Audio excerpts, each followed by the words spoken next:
Hello, ladies and gentlemen. This is JoeJinMovieSoAwesome. I'm Joe. I'm Won-Jin. We're going to talk about Marvel's Moon Knight today. Moon Knight. Episode 1 and 2. I had no idea this thing was coming out. So I had no idea until you told me. We don't know much about Moon Knight, don't we? Like I don't remember ever hearing about Moon Knight growing up. I mean, if you did, I'm sure you're a diehard Marvel fan. But the first episode, I really, really enjoyed it. Me too. It was just like this this weird horror vibe. I almost got like rated R vibes too because of the horror stuff. And I really liked the Egyptian stuff going on. Yeah. Like, cause I'm going to sidetrack a little bit. I have never seen a TV series or like a movie where the Egyptian mythology is done well. Remember like the gods of Egypt? I kind of like Mummy. That old movie from the 90s. Yeah, Mummy was a good movie. Yeah, but they had all these like made up gods, you know. Yeah, that's true. Yeah, you don't got like Ra and stuff here, and then here it's definitely like the real gods. I think they're doing the Thor thing. Yeah, Thor. It's a good thing that you mentioned Thor because when you see Thor and all these characters, these gods actually exist in the Nordic mythology. So why not try the same with other mythologies? And what's the beauty of the first episode is you have no idea what the fuck is going on. That is exactly right. And that was, and I think that was done really well. It was executed really well. And it reminded me of the time when I first watched WandaVision. Because I kind of had to figure out what was going on throughout the entire show. It's like, what the hell is this? This black and white TV show. Something's weird. What's actually going on? And the same applied to Moon Knight. I was spending the first like 20 minutes kind of figuring out what's going on. And the show doesn't really tell you much, except they just like give you hints of what might be going on. And it's always intriguing and fun to try to guess what these things might be. Yeah, and you know what I love? I love the Ethan Hawke as like this Jesus Christ cult motherfucker. Because that's the part I liked about WandaVision too. Because for WandaVision, it happens near the end where Agatha is a witch, right? But I really like that dark energy. You know, where there's a little bit of horror, and here, as soon as the movie starts, you're halfway in, and you got Ethan Hawke. You realize that the introduction hooked me right away, where this guy puts glasses on his feet, right? Yeah. Like atoning for some sin and some stuff. I was wondering what the hell's going on. Yeah, that was actually nice because just Ethan Hawke with that crazy energy was pretty good. I guess, you know, after he worked for the LAPD, it just didn't work out for him. No, but and the actions were really good too in the first one. That's right. It was surprisingly well done. It gave me like Captain America vibes, except it was funny and horrible at the same time. And what was done also well was the fact that this main character guy, Steven, it gives us this schizophrenic vibe. And it also gave me a lot of this Black Swan vibe when I was watching the first episode. Right. He kind of blacks out, and then some different identity takes over. But the show cleverly doesn't show the perspective of the other identity. It just shows the result of what happened. And we always come back to Steven's perspective.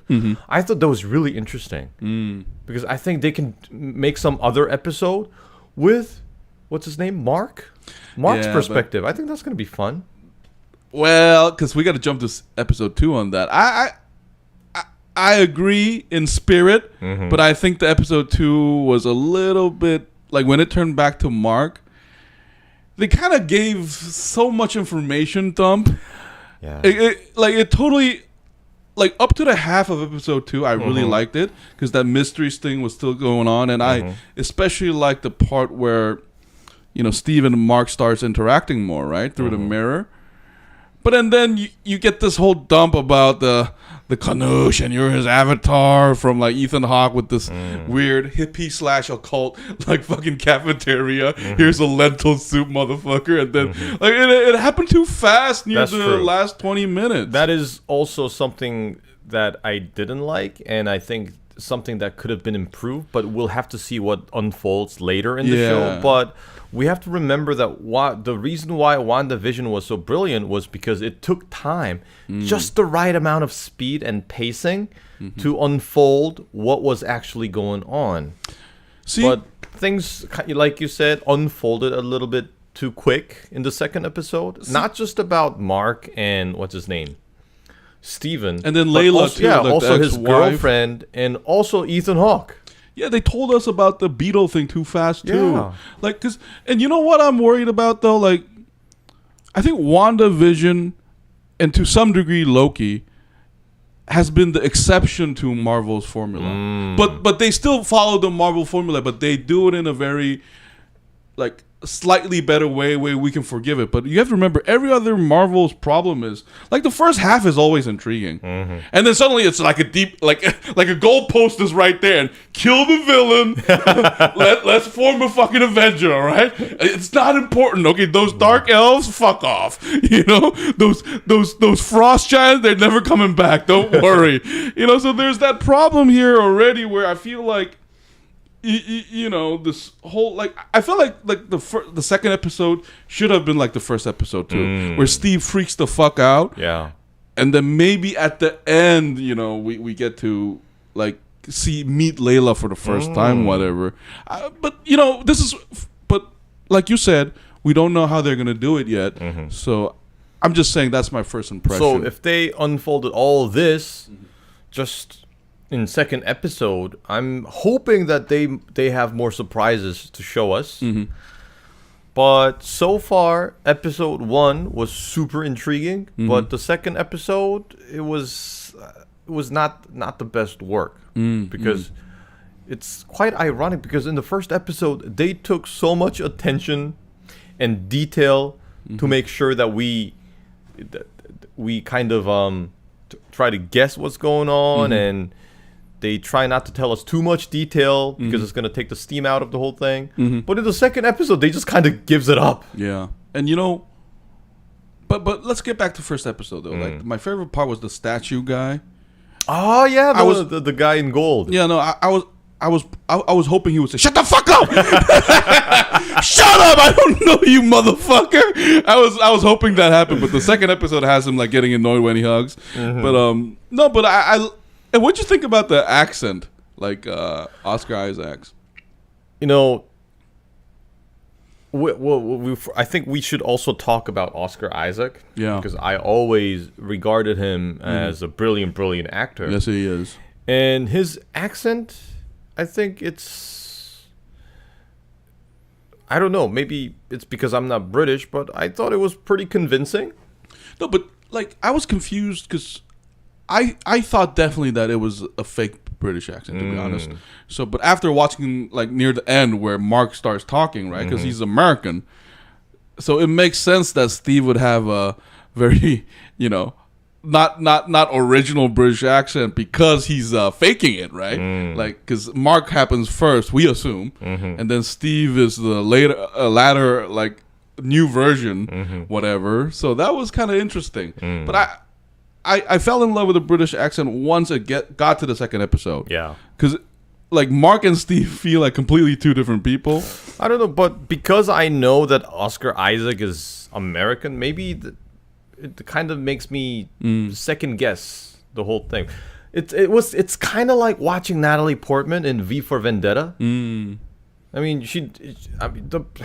it's based in Britain, and I mean, like in the near future, UK, yeah, and we know that it's like all these British people talking, and all this British people. And then no offense, guys. Yeah, but we know that Natalie is American. Yeah. So.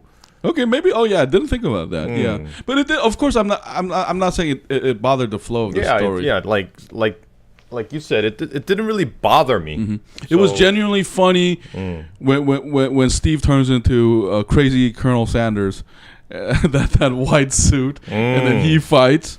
Because I think that's a hint where I sort of assumed that, like, once Mark is unveiled, like Mark was gonna take the driver's seat, but after seeing him have his like own uniform, I just want to see if it's like in the last episode where the Moon Knight and the Crazy Colonel's had this change back and forth, and maybe he has like his own special abilities or something, because it's like a variety version of the Moon Knight armor, right? So that was actually pretty interesting. Okay. Yeah, that does sound interesting. What I'm also hoping to see is the actual transformation, because they don't really show us what happened in the bathroom. So I actually want to see how they portray the moment of the transformation. No, but they show it in the second episode where he gets beat on by the bus and then his mask is off, but it's basically the armor surrounding you. So the second episode that already happens. Yeah.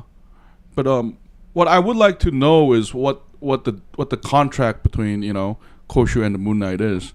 Is it Khonshu or Khonshu, whatever that name was? That was interesting. I like the fact that we still don't know if he's like a evil character or good god, because so they need to give us more context on these Egyptian gods, because obviously we can tell that Ethan Hawke is also like not maybe an avatar but also a servant of another god. No, they say that. Like judging. Yeah. It's the real life.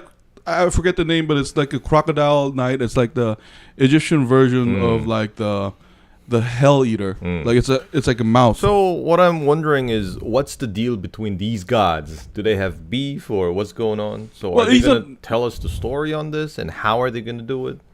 I feel like, I mean, that crocodile god is obviously the evil one, like the one with the Ethan Hawke. I think she's gonna appear, but I don't know. Maybe not, because remember, it's all about. Well, in the first episode, we saw an innocent-looking woman being judged evil and getting punished for it. So maybe it is, but I don't know, because we have no idea what's about to unfold. So this might be. This might be a distraction. There might be some greater evil, and there might come a time when Oscar Isaac and Ethan Hawke, they have to join forces to fight against this bigger evil. Look, if that happens, I'll give you $10, legit. I think you watch too much movies. It's just, no, that'll be fun. That'll be fun, but I don't think that's gonna happen. I think the crocodile. What I think is the crocodile lady is gonna come up. It's like, fuck you, brother. Because in the second episode, they have the whole debate about whether, the crocodile god's minority report style is correct. Because Oscar Isaac go, what if it's a child? You're going to kill the child because it's going to turn bad? Evil hasn't been done yet. Yeah. So they have this whole debate. And I think Ethan Hawke, because he hints that he used to be the avatar of Khonshu too. Is he saying that I'm justice, I'm that? And then so, like, it's obviously he's like a zealot now. He used to be, I don't know, maybe a balanced justice warrior, but he realizes that he needs to take it further. So the nuclear option was proposed by the scale god, but she actually has other plans. She's actually manipulating Ethan Hawke so that she can come to the real world and probably devour everybody. So there's obviously something sinister going on. And I hope like the crocodile, because so far the CG has been okay. So I'm gonna assume that they're saving the big CG budget for the crocodile god. Yeah. When she appears, she's like, "Bitch, Khonshu!" And then they get into this battle where justice, and then she like I'm really looking forward to her design though, like because the scale is definitely gonna play a big part because she judges whether you're good or bad. So like I'm hoping some kind of like black and white half crocodile stuff going on, like something really creative. And then, because I don't know, but that's what I'm looking forward to. The others, because I don't know like how they're gonna do a surprise against us right now.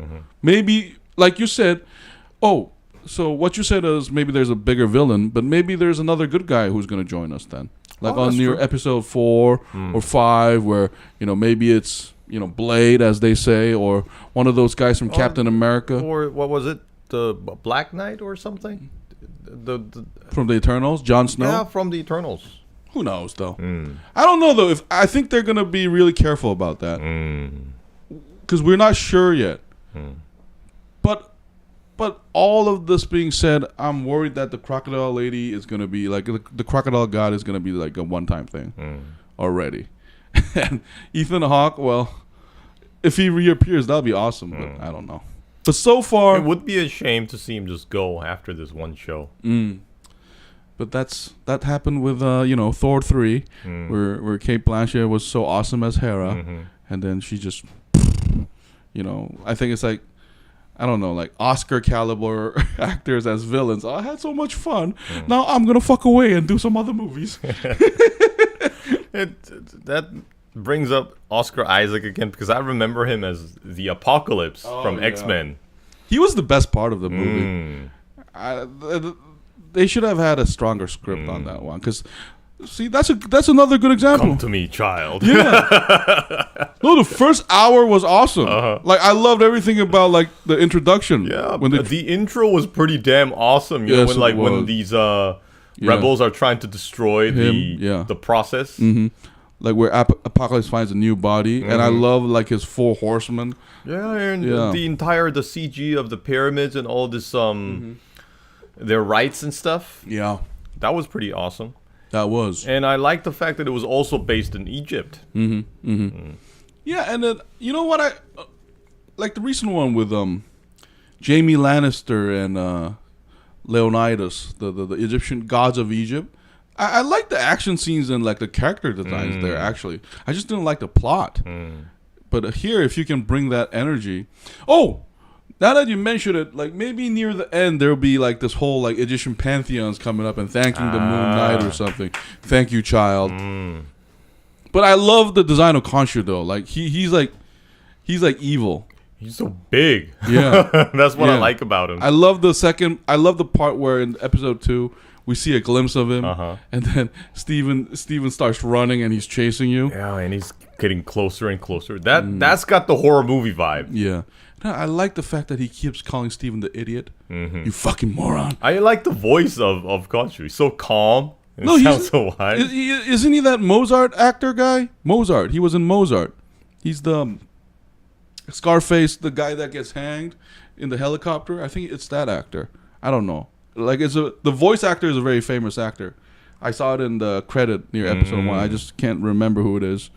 But it's kind of implied that it's not all beautiful though, because when he talks to Marc, he's like, oh yeah, and I didn't like the fact that they told me that the reason why Marc is doing it is Layla is the perfect avatar or whatever.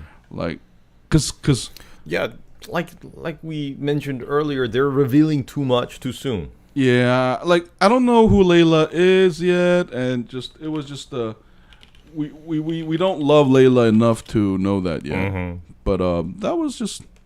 Yeah. Oh, and I also gotta mention the music. You know, it has that Egyptian theme in the background in the music, and I think it's very well composed. I especially love that Egyptian theme. No, but there were some good surprises too. I like the fact that those jackal monsters are invisible. Yeah, because that was a surprise in the beginning of episode 2. Because, like I said, I loved half of episode 2, but it's this guy. Yeah, Scarface. The guy who played Salieri. Yeah, it's his voice. Okay. Academy Award winning actor. Yeah, he's the guy voicing Khonshu. And it's funny. Yeah, go down. See if it's Khonshu. Yeah, Khonshu, there we go. But I like the fact that Khonshu is a little bit devilish. Because we don't know yet, but it's implied that he's using Marc to stop a bigger evil. But he's also doing a sort of a small evil to Marc. Because, like he keeps saying like you would be dead, you were just a corpse or something. So he revived him, but there's this devil contract basically where you have to serve me or I'm gonna fucking turn your girlfriend into my avatar and then I'm doing this for the greater good. So in that context, maybe the final fight between Khonshu and the alligator god will be more interesting, like you said. Not quite the way you said it, where Ra comes up and you, my children, you're all fuck ups. Basically like Odin slapping Loki and Thor away, and I'm just gonna consume all. And plus, we're not really clear of how powerful these gods are, because this is a world with now that we have Eternals, we have like Celestials and Thanos. So like, what are these gods exactly?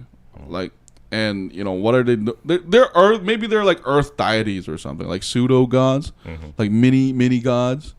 Because that makes sense.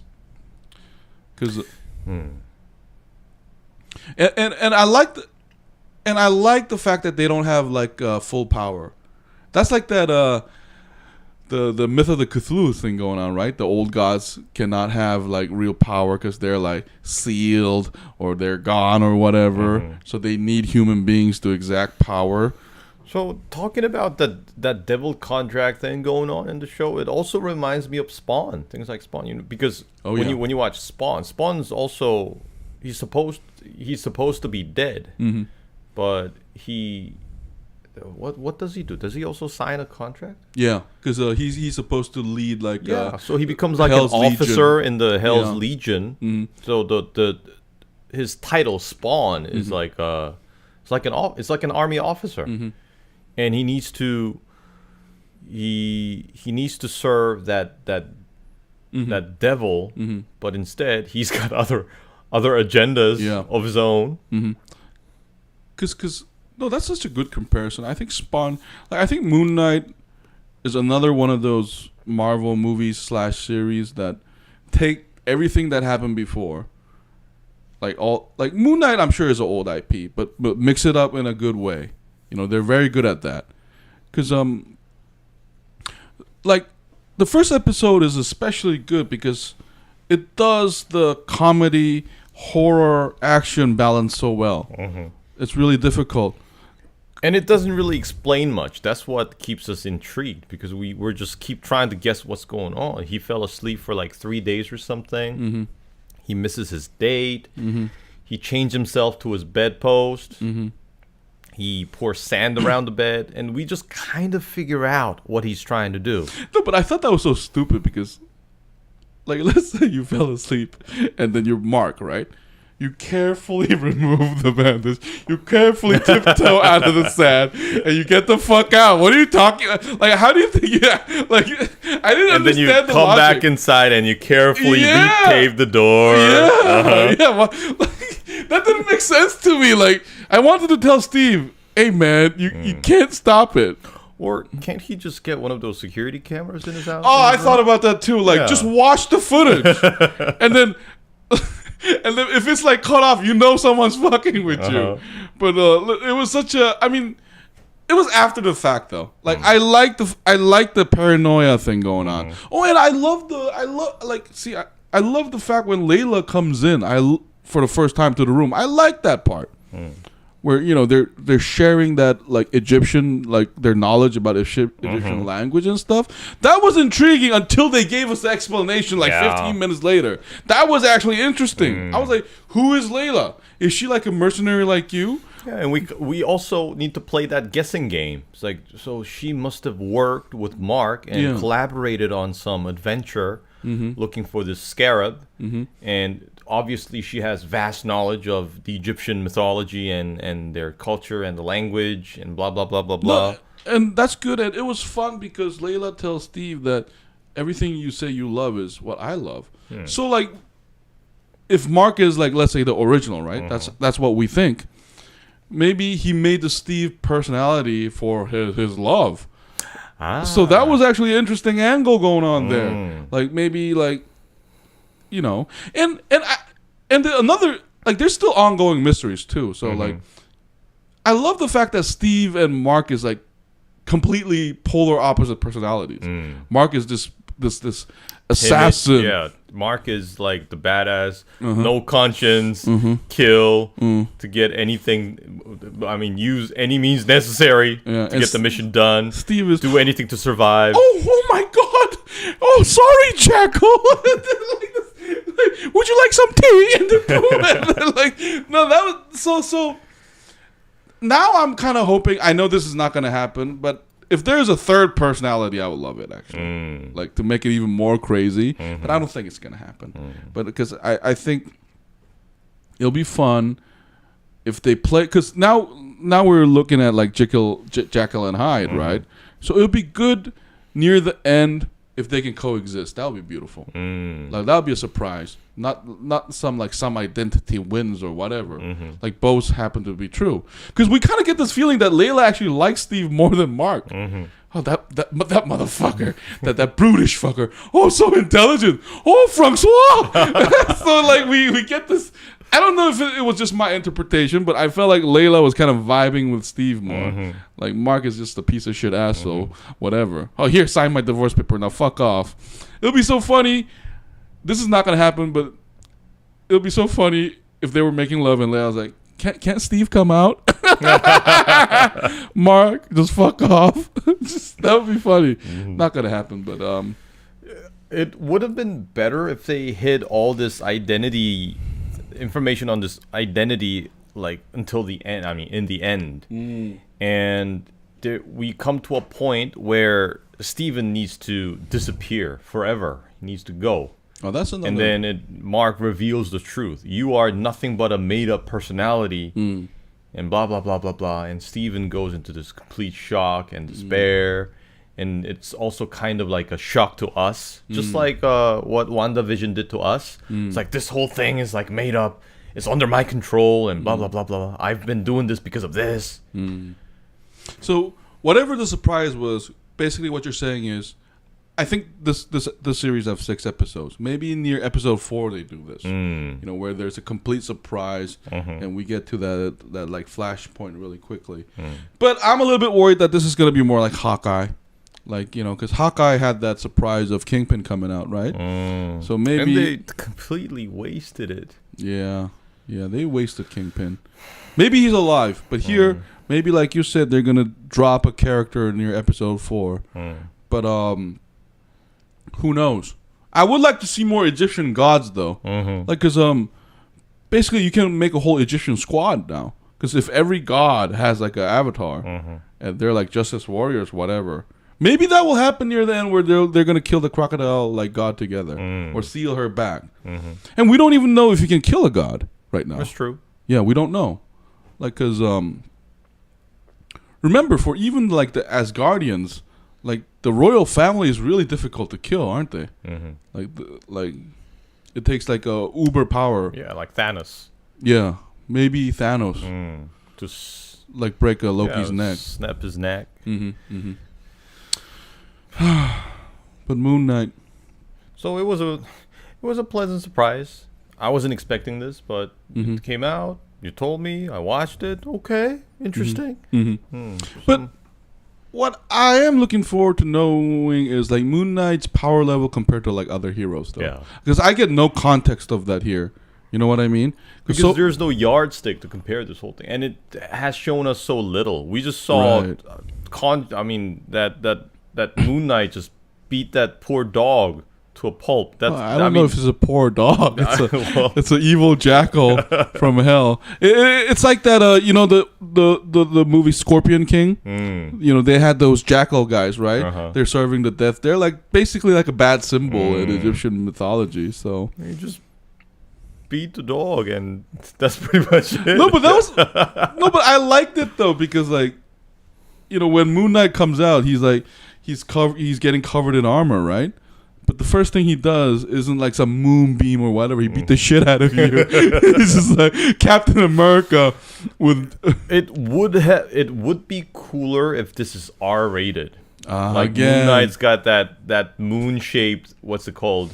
That blade. Yeah, the blade thing. It's just like Batman. He has he swings it, and it just chops people in half. That's what I would want to see. No, I'm pretty sure like those there's gonna be like a horde of jackals later, and they're gonna get chopped off, but no human beings. Because you can tell because remember in episode 1, they show you the bad guys getting smooshed by the fucking ice cream cone, and they're obviously and those trees falling from the cliff. yeah, they're basically like lasagnas. they're lasagnas. They don't show that. So no, but the fact that they showed those scenes itself was surprising to me. Like, because it was surprisingly horrific. Because that whole sequence was awesome. Because I was thinking that's like some like Final Destination shit. Yes, it was. Because like when Steve wakes up, his chin is dislocated, and he puts it back in. And I love that whole sequence. And I'm pretty sure, like I said, they're all lasagnas, langoonies. Because if you want to rate it R, you have to show the blood squirting out a little. But they're not going to do that. But they're very good at hinting at the violence, though. Because remember, in the second of those fake cops are like, "You did what to those?" And then they never show us what Marc allegedly did to those archaeologists, but it's supposedly horrible, right? So that's good, actually. I would love to, like, I'm pretty sure they're going to go inside a pyramid now. I'm pretty sure that's going to happen. They're going to go inside a pyramid, and there's going to be some dark occult thing going on, like, at least like the impression. I think that's going to definitely happen. So I'm really looking forward to that.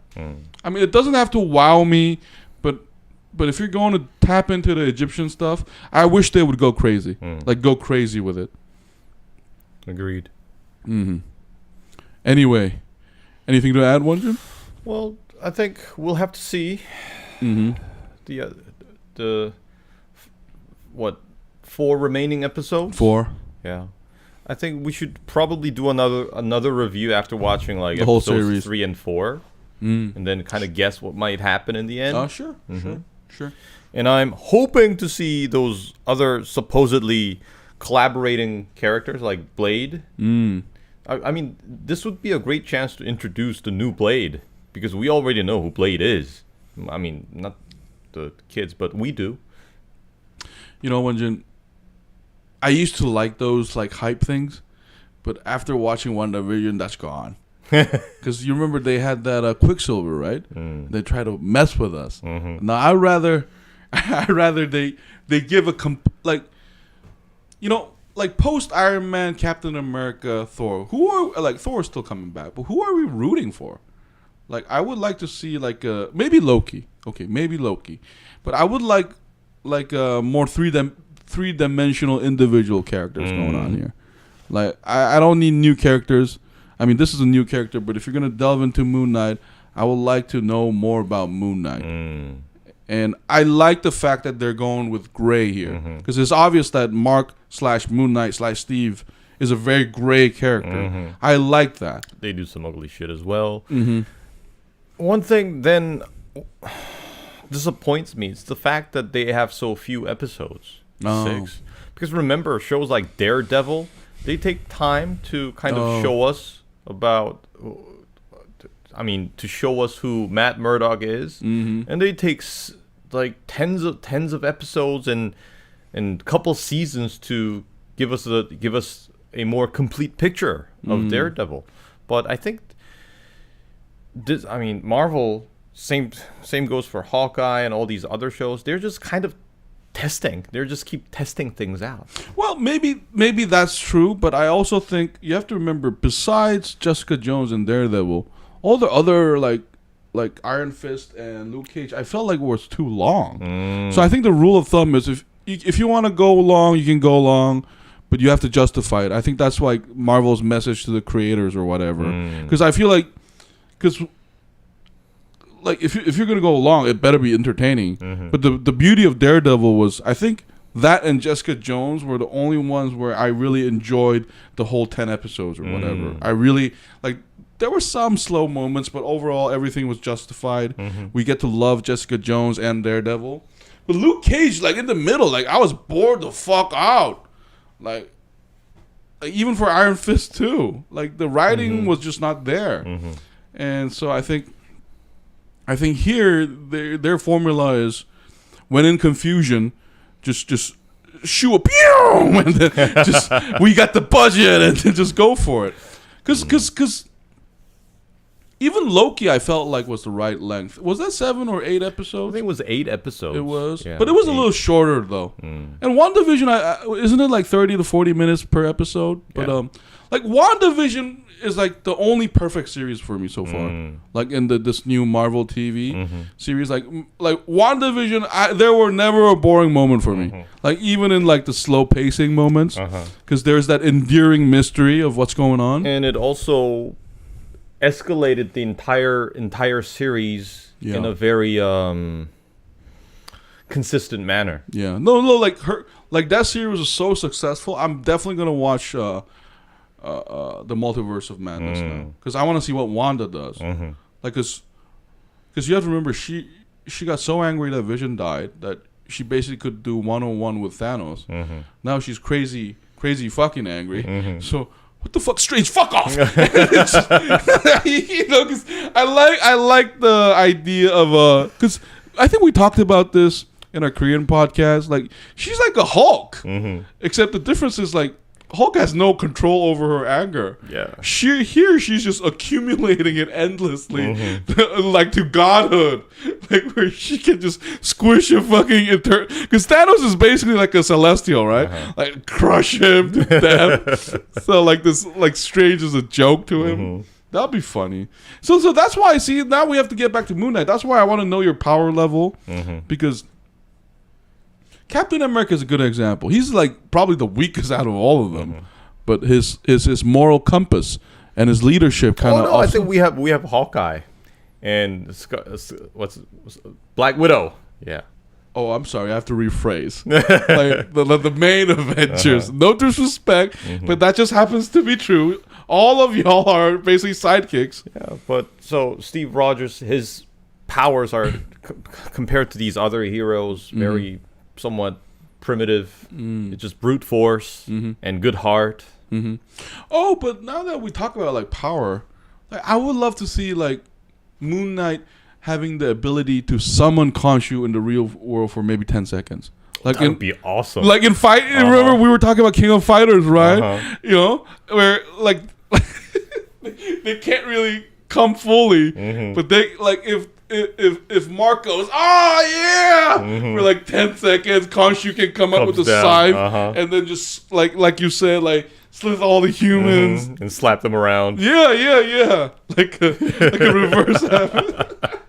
No, that would be awesome though, because you know, like we see that in fighting games and comic books all the time. And he says something cool along with it. Yeah. No, the voice acting has been really good so far. Like I love Khonshu's design, his characterization. I think the next episode we're gonna have this long because Marc talks directly with Khonshu, unlike Steve.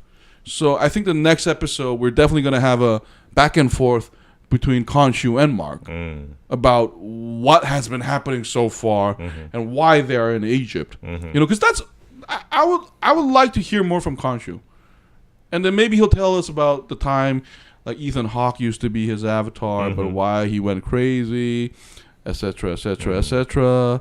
So that'll be awesome. That'll be awesome. And I hope they unfold those stories in a way that's intriguing for me.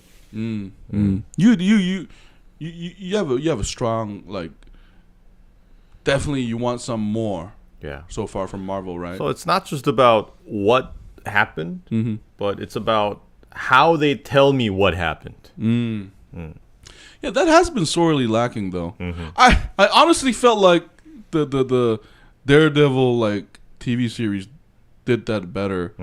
I'm sorry, like WandaVision is like the only one that matches that energy. Because Loki, if you think about it, I mean, I had fun watching Loki, but Loki is really about what the fuck. It's like it's not really okay. Loki, there is growth, but you know, it's not like a traditional like a story like in the Daredevil, Luke Cage, and Jessica Jones, because all of those series had an arc, right? That's right. And I honestly enjoy the Defenders too. That shorter series, right? I like Defenders. I like Luke Cage and Iron Fist better in Defenders. I wish they just didn't do their own series. Yeah, it would have been more mysterious. And the funny thing is, It's very sad that I don't remember much from the Iron Fist. I don't remember what Iron Fist did. All I remember is Hogarth. The lawyer in that series was more intriguing than Iron Fist himself. I'm so sorry, but I don't even know about that lawyer, man. I totally erased that. She was also in Jessica Jones. Oh. Hogarth. The lady who plays Trinity in The Matrix. Oh. Oh! Hogarth. Oh, she was in Iron Fist? Yeah. I don't even remember. Briefly. Iron Fist, the only thing good from that series was the soundtrack. I love the soundtrack. The old school. Yeah. Because remember, he has that old iPod and he crashed and he still has all those old songs. Yeah, the soundtrack was awesome. But the series is shit.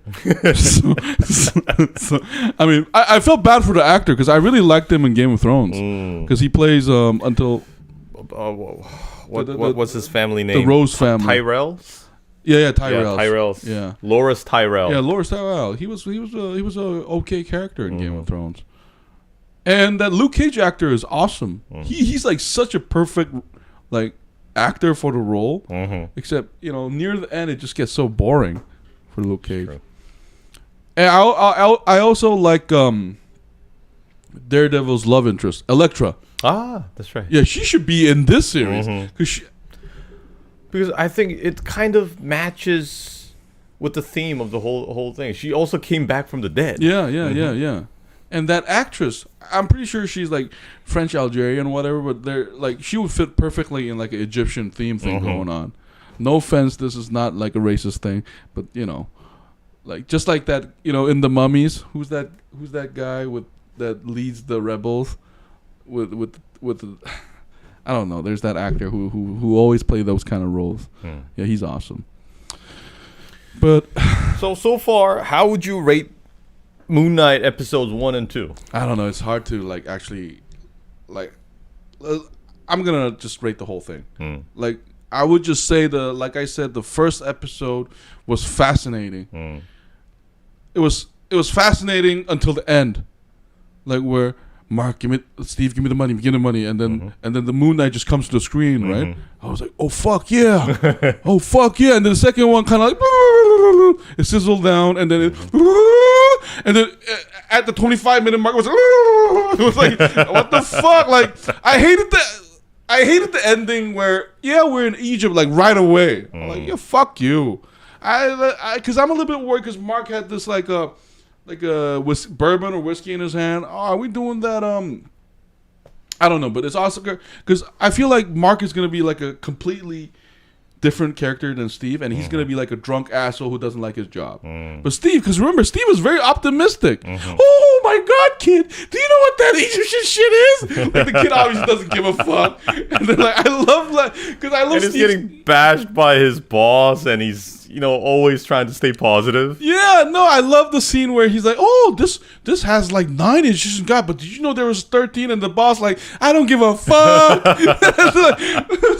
No, but I love the optimism thing, and that's why in the second episode, like that line from Steve like really hit me because he's the reflection, right? Steve is like, "I'm never going to like, I'm gonna like, is this how it feels like?" And then he's almost like a child. Like such a so innocent. Yeah. So like non like meaning, and then I guess the next episode you're gonna see like Mark's lethal side because he's a mercenary. So like the mercenary character. I don't know. Mercenary with a heart of gold. I don't know how that works. Like, but. We'll have to see. But because the Khonshu thing, I think it's hinting that he was a dirty motherfucker until he died and he was revived. Because maybe that's what Khonshu does. Because Ethan Hawke and I think Mark are much more similar characters than they like to believe. Because, I mean, they're scaling the balance, but it's kind of implied that they themselves are. And maybe through serving their gods, they're going through redemption. Remember, because in the first episode, he was walking in glass. So that maybe Mark is going through the same thing. Yeah, I think their selection is not an accident, and maybe we'll get a more explanation of because so far, Khonshu has been choosing shady characters, like even Ethan Hawke, like we don't know about Ethan Hawke enough too. Yeah, that's true. I would like to know like. before he turns into a cult boss. Yeah, it would be funny if it turns out that he's also like some serial killer or mercenary badass motherfucker. Yeah, that would be awesome though. That would be awesome.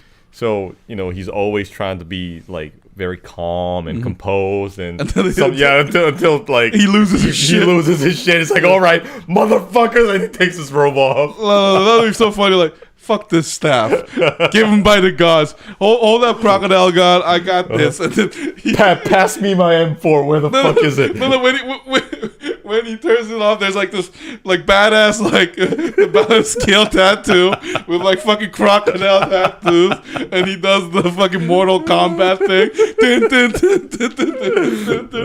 Yeah, because now that we're talking about it, I hope that Ethan Hawke gets to have an armor like Moon Knight. Oh, like some kind of like that would be cool. Yeah, because let's say the crocodile god is revived, and she's like, "Here's your gift, Ethan," and then he dons this like Moon Knight like armor, basically like a counter to him, and then Khonshu's fighting like his sister at the same time. That'll be hilarious and funny. That'll be awesome though.